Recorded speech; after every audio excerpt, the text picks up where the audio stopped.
and a very warm welcome to the forum where we have Group 1 racing coming out of Alexandra Park this evening. Looking forward to that, and we've got some really good harness insight for you. More about that, let's have a look at the agenda. First up is Craig Thompson. He gives us his insight into that Alexandra Park meeting with a preview of the two stakes races, plus a bet on the undercard. Up next is Zach Butcher. He's got a really good book of drives for Alexandra Park, including 2 drives in both of the feature races. And then we get to Bevan Sweeney, who talks us through a really wet Otaki. We've got a couple of bets for you from him, and we wrap things up with Matt Cross, of course, with the Addington harness. Looking forward to that. Craig Thompson, a very warm welcome to the forum, and lots to look forward to. We've got Group 1 racing out of Alexandra Park on Friday night, and I'm keen to pick your brain and find out what you like in the race. Of course, we look forward to the Queen of Hearts. Yeah, good morning, Emily. Good morning, viewers. It's a good field. It's actually a stronger field than I thought we'd get 3 weeks ago. We had the Breeders' Stakes last week as an entree to a main course this week, and it was an intriguing battle. And most of these horses, with the addition of 1 or 2 others, are back again to go again this Friday night. So it's a time-honoured race, Emily. Some very good horses have won this race. Dream About Me, of course, the champion mare, Adore Me. She won it twice. Better Cover Lover, an outstanding mare for Brett Mangos, who hasn't won this race for 10 years, and he drives the favourite on Friday night. So really looking forward to it. A lot of depth. Barrier draws interesting. I'll lean towards Better Twist this week, Emily. I thought she was very vulnerable last week. I thought that trip back from Australia and just not a lot of time between races. I thought she'll freshen up nicely after last week's run. She'll be a lot fitter. She's got a lovely barrier draw.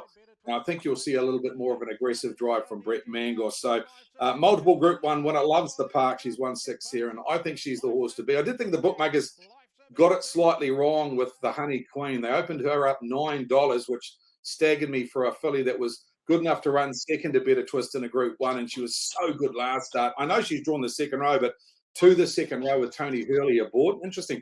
Tony's never won this race. He's driven in a lot of Group 1s in his life, and a lot of Queen of Hearts, but he's never won a Queen of Hearts. So this race would tick off the bucket list with the Honey Queen. So I thought they were clear top 2 for me, 5 and 10 in race number 7. And then, of course, the other stakes race on the card is the Group 3 10 Summer Cup, which is race number 4 on the programme. Tell us a little bit about this one.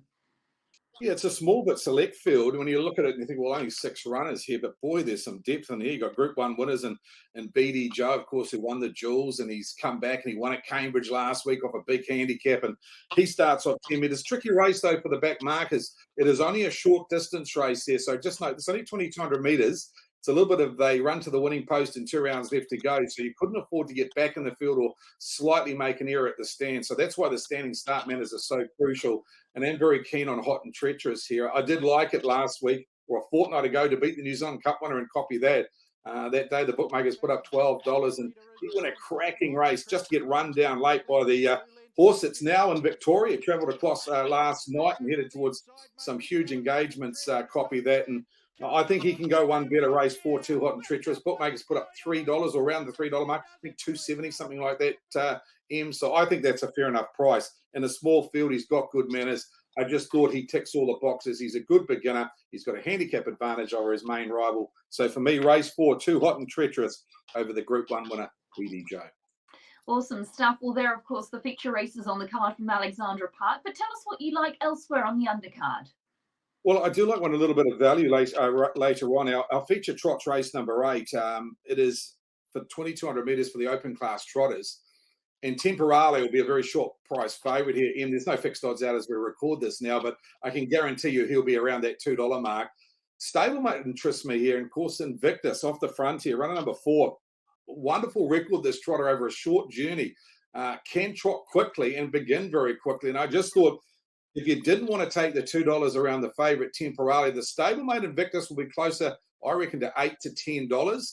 I reckon it's a great top 3 market bet and an outside chance of beating the favourite here. So race 8, number 4, Invictus, for me, would be my value bit of the night. Great stuff, Craig. Thank you so much for your time this morning, and enjoy Group 1 racing from Alexandra Park tomorrow night. Thanks, Em. Enjoy your weekend.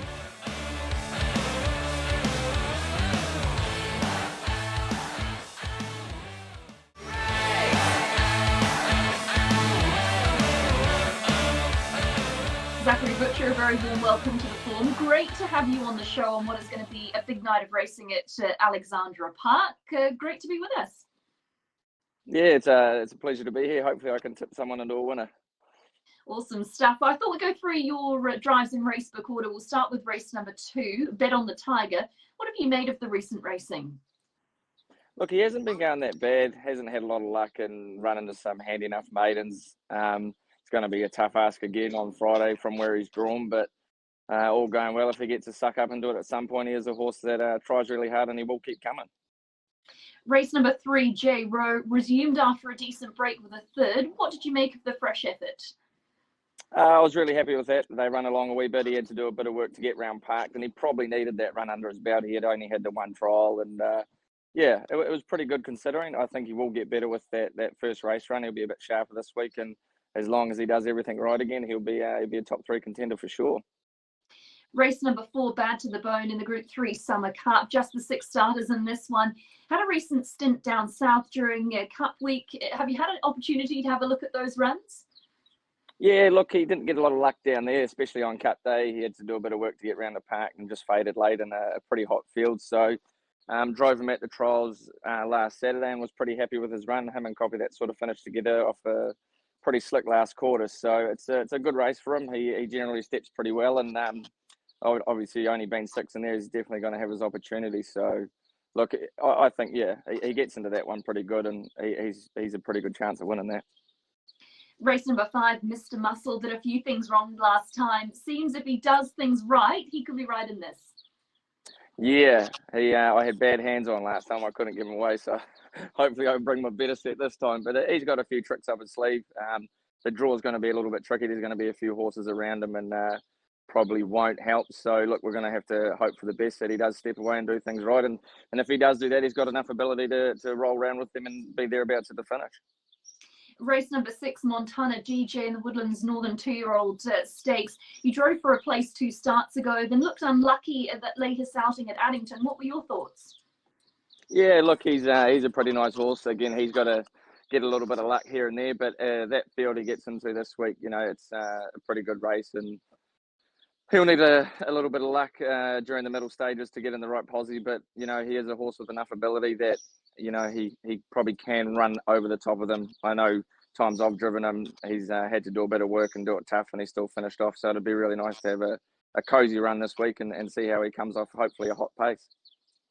Race number 7 is the Group 1, the Rosslyn Stud Queen of Hearts. Belle of Montana is your drive in this one. Tell me about last week. It looked like a nice effort to place. Yeah, I was actually really happy with her run last week. She had only had the one trial going into that race, and she had to do a little bit of work early, ended up sitting 3 deep the fence after that, and she got home really well off a pretty slick time. So, look, she's on the way up. I know Barry and Scotty are pretty happy with her work, and she would have come forward off that run too. So, look, the draw isn't perfect, I don't think, but it could really turn out and work in our favour maybe. I know horses 1 to 5, they've all got a bit of gate speed, and it could be all on early, hopefully. So that's what I'm hoping for, and we get the right sort of drag up at the right time. I know she's got the speed to run over the top of them, so he's hoping. She's my favourite horse, so he's hoping we can get another Group 1 with her. Favourite horse? That's a big call. What makes you put her on top? I had a lot of luck with her early on. I think, there was a stat come out a while ago. She's the horse I've won the most races on, and I think I've won about 5 or 6 Group 1s on her. So she's been very, very good to me, that horse, and she's just a pleasure to drive. Race number 8, KC. Talk me through that last start and the expectations for tomorrow. Look, I was really happy. He got home really well. Didn't have a lot of luck in the run. They sort of walked through the middle stages and sprinted up the straight, and obviously was in against some pretty class horses. So Friday night he gets the front line drawn. He's been stepping really well. Hopefully we can put him in a position that he's going to have a crack at them. But yeah, not so much luck last week, but hopefully a little bit more this week. And race number 9, Better Listen. Everything fell into place when scoring last start. Can you repeat that tomorrow? I really hope so. Look, it's a small field. He's going to have his chance again. Raven Banner, he's been racing really well, and a few others in there too. So, look, he loves running second, but he won last time, so that was a big thrill. But yeah, he's an honest horse, and he's good enough to go quick times, so he won't be far away at all. And last but by no means least, the last race on the card, Chantilly, no threat in that latest outing on the 3rd of December. Can she bounce back from that? Look, I think so. I don't think she'd had a trial going into that, so that run was sort of like a trial for her, so she should definitely get better. There's a couple of nice horses in there, so the draw is going to help, but again, she's probably going to need a little bit of luck, and I could see her coming forward again off that run. She may need that one again as well, so we'll see what happens. Zach, great to have you on the form this morning. Before we let you go, just give us your best on the card there at Alexandra Park. Oh, I'm going to stick with Bella Montana. Look, it's not going to be easy. It's a very good field, and there's any one of 5 or 6 could win that, but I know that's the race I want to win on Friday night. I love winning Group 1s, and like I said, she's my favourite horse, so it'd be great to get that on her, so I'll tip her out as my best of the night. Awesome stuff. Love your work, and best of luck tomorrow night. Thanks very much for that, Emily.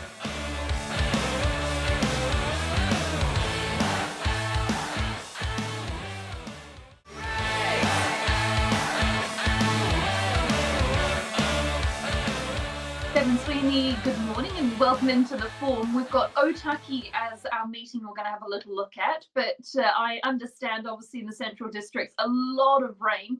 There was a track inspection. You do have racing going ahead in heavy 11 conditions, but that's obviously going to play a huge part.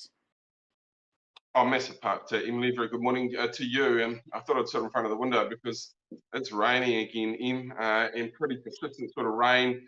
I know Palmerston North have got another deluge. I had my little daughter up playing cricket yesterday, and they finished at 3, about 2 minutes before thunderstorms, lightning, and all sorts of action hit. I was there on Tuesday morning, and there was a lot of water around. So it'll be interesting. Palmerston North, Otaki, they're both going to be very, very wet. Look for your heavy trackers if you can find some across the meetings, because that's what you'll require. A fit horse that can handle wet track conditions. They've got 8 races going ahead. They had a track inspection, as you mentioned, yesterday, and the track seems to have handled the water at this point. There has been further rain, and we'll just see what plays out to Emily. Tell us about your bets. Obviously, the rain's going to impact those considerably. They do. They really do. And we'll just see how these fields hold up with the further rain that has fallen. Look, I'm going to go with an old friend here in race number 8 on the program called Vishaka.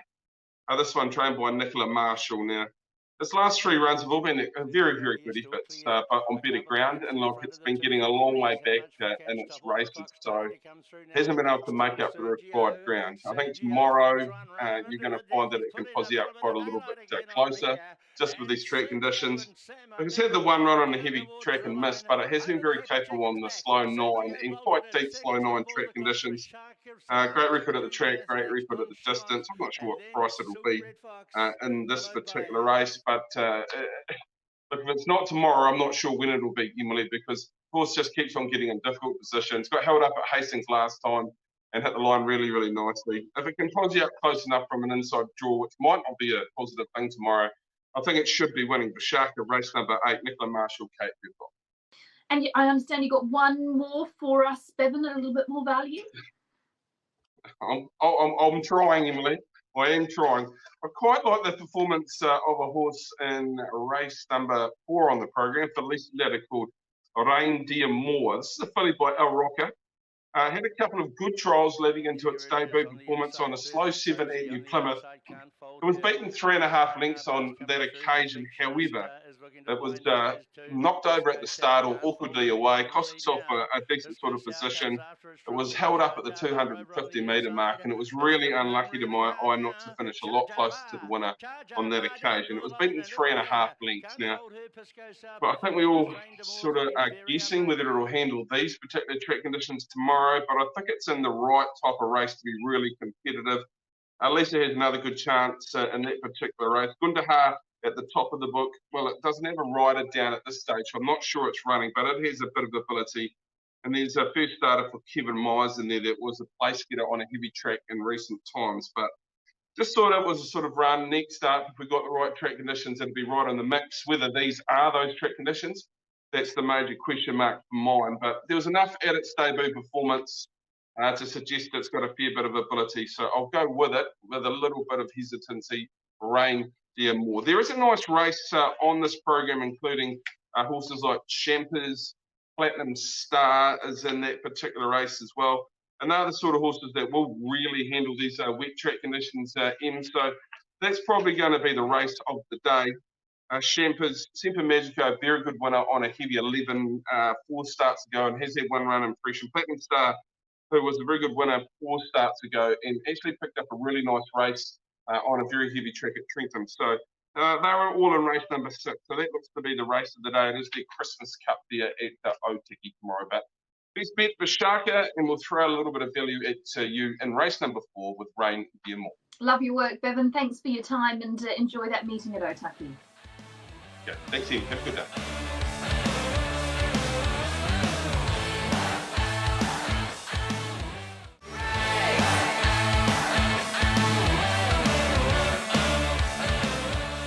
Matt Cross once again welcome into the formal. We've got Addington Harness to look after. Earlier on in the show, we got through Alexandra Park, and now our focus is Addington, and you got a couple of bets for us on the program. Yeah, certainly do, Emily. Gee, it's a cracking night up there at Alexandra Park, isn't it? With all of those good races, including the Queen of Hearts. So that means a couple of our regulars are not on track. The likes of John Dunn, Blair Orange, Ricky May and Johnny Cox have all made their way up there to take part in the feature at Alexandra Park. So there's some spoils to be taken from some of our leading drivers heading away. And one of those, I think, is in race number 2, Emily, Cyrus, drawn barrier number 1. Now, Mark Purdon and Hayden Cullen have 2 horses in this race. I'm pretty sure Mark Purdon would have had the option of the 2, and I reckon he's gone the wrong way here. Cyrus, drawn barrier 1, Olivia Thornley jumps on board this horse. Ran its last mile in 1:57.3 last time out and was superb from a horror draw over 2,000 metres. Started from the outside of the second row. He was on the back foot the entire way, fair income chasing, trying to play a part, and he was able to finish 3rd in that race. Boom, the winner of that. He's been a subsequent winner the week later, last week at the Addington Raceway. If you go back 3 starts ago when he finished 2nd and behind Always Have Faith as race rival here, he led from barrier number 7. Always Had Faith made a mid-race move and stalked him for the entire final 900 metres. Tonight, Always Have Faith draws the outside of the second row. Cyrus draws barrier 1. I reckon Mark Purdon's gone the wrong way, and I think Cyrus will win the second and might even start second favourite. Anything over that $253 range for Cyrus, I think you can snap that up, Emily. There's a couple later on in the program. For a bit of value, I like race number 5, number 3, the Bloss. She comes into this rating 50 to 59, quite well placed. She's an excellent start horse. She'll be one of the first of them out to the markers. She should lead. 2,000 metres certainly suits her. So happy to play the each way around race number 5, number 3, the Bloss. Regular Tie is going to be pretty hard to beat in that race, but I think if she's in front, the Bloss, she'll give you a good sight for a long, long way. Looking forward to seeing True Fantasy head around in race number 6. I can't really give you a lead in that race, but it's a cracker. Still the show, Pace and Pride, Laver, True Fantasy all head around with No Time Like Now. That's a big watch race if you're a harness racing fan. Looking forward to seeing the return of Gold Chain to the races in race number 7. Takes on Vacation Hill and Want to Play With Me. And my final of 3 bets, Emily, is in race number 8. Interestingly enough, we don't really race over this distance at Addington, the 2,400, where they start right on the winning post. It's more of a spectacle for people on course, and it's something that they've done for the last few years. I think that the way that the start pans out with 8 across the front, Emma's Boy follows out one of the quicker beginners off the front in Piece of Gold. So I'm happy to say number 13, Emma's Boy, will get a nice track through from the second row.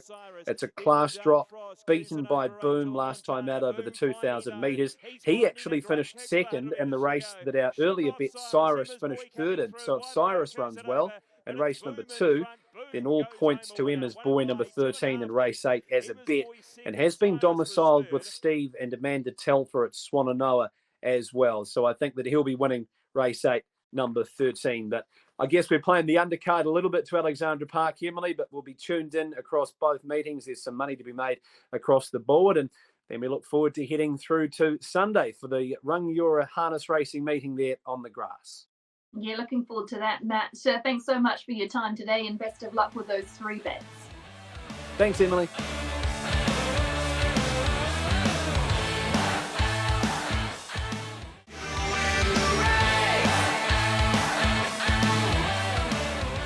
as always, a big thank you to all of our guests on the form this morning. Great insight into that feature meeting from Alexandra Park as well. Now it's time for a recap of our best bets. Forget about the stoplight, no time for second place. Pedal to the metal, it's the thrill of the chase. I'll find a way to win the race. Well, that's it from us here on the form this morning. Hopefully you've enjoyed the show and be able to make some money tonight at Alexandra Park Harness. I'll be back with you tomorrow as we look through the domestic action on Saturday afternoon, including Tarapa and, of course, Alpine.